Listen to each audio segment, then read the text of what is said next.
በነገራችን ላይ እኔ ብዙዎቻችሁ ምናልባት አሁን ሁዲዳ ምናምን ሲባል ላታውቁት ትችላላችሁ። እኔ አውቀዋለሁ። በነገራችን ላይ ሁዲዳ ማለት እንዴት አድርጌ ላሳያችሁ? እነዚህ በባህር ተጭነው በጅቡቲ ተጭነው የሚወጡ ሰዎች በዛ ወጥቶ አያውቁ። ሁዲዳ ማለት በጣም ሰፊ ከተማ ነው፣ ትልቅ ከተማ ነው፣ በጣም ሩቅ ነው እና ቆይ ላሳያችሁ።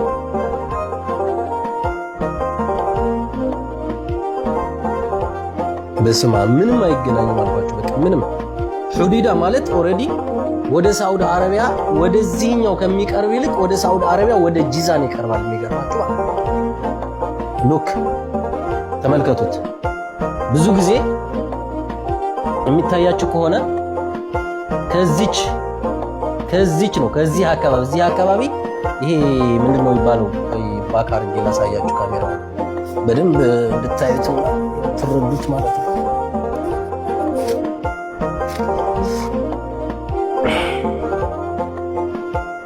ይኸውላችሁ ይሄ ቶጆራ ይባላል። ቶጆራ ማለት ጅቡቲ ውስጥ ነው።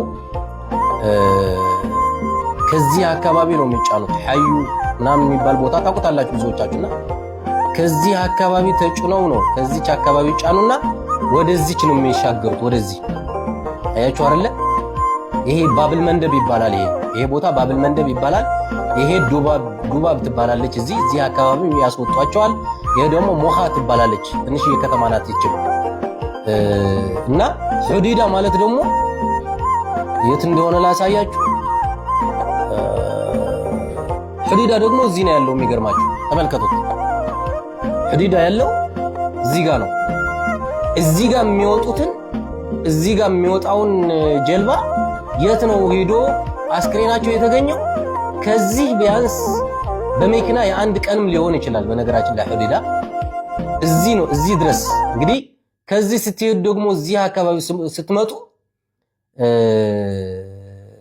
ደቂቃ ላሳያችሁ። እዚህ ላይ ስትመጡ ሁዲዳ እዚህ ናት ያለችው። እዚህ ስትመጡ ጂዛን ነው የምታገኙት። በነገራችን ላይ ጂዛን።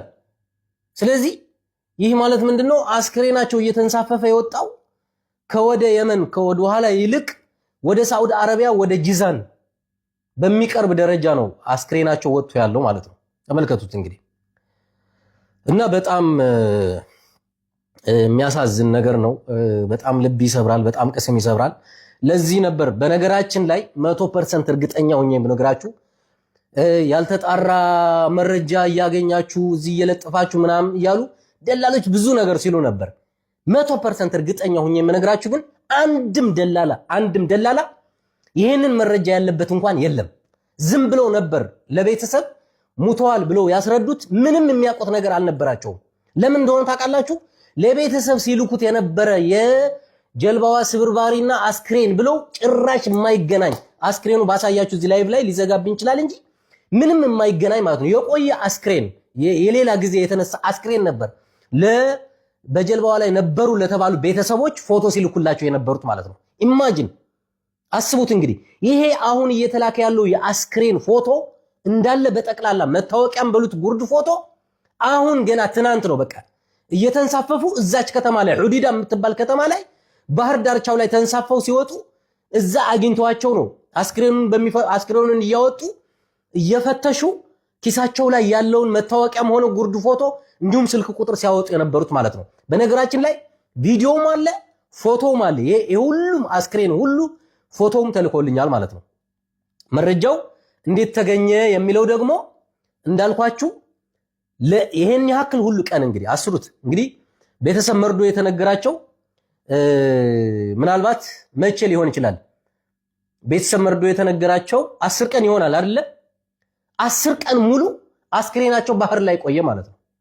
ለዛ ነበር ሰውነታቸው ሁሉ ተላልጦ ምንም ነገር አይታይም። የሚገርማችሁ ግማሾቹ በቃ ይሄ የእግራቸው አጥንት ምናምን ብቻ ነው የሚታዩ፣ ሌላ ምንም የሚታይ ነገር የለም።